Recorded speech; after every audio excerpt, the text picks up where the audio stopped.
ఏటమ్మా ఇది ఎక్కడ గొడవ? నేను ఎప్పుడు ఆలకించలేదు. మా 90 కిడ్స్ అమ్మాయిలు పెళ్లి చేసేగానే తలంచుకుని పెళ్లి చేసేసుకోవడం, ఇద్దరు ముగ్గురు పిల్లల్ని కనడం, వాళ్ళ గుద్దలు కడగడం, ముక్కులు కడగడం, ఎప్పుడైనా మొగుడు వచ్చి గట్టిగా కేకలు వేసాడనుకో, గొడవ అయిందనుకో, అమ్మగారి ఇంటికి వెళ్ళిపోవడం, 4 రోజులు 3 రోజులు ఉండడం, ఒక 6 రోజులు గ్యాప్ వస్తుంది కదా. ఈలోగా మొగుడు వచ్చాడనుకో, మొగుడితో పాటు బట్టలు సర్దుకుంటూ మొగుడు వెనకాల వచ్చాడు.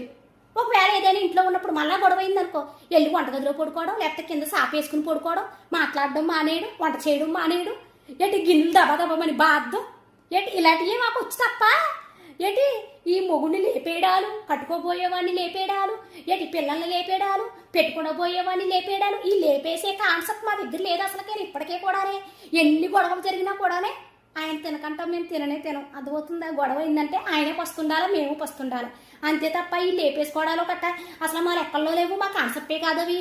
ఏదేమైనా కానీ మగపిల్లలు జాగ్రత్తగా ఉండాలి సుమి. ఆ రోజున ఆడవాళ్ళుగా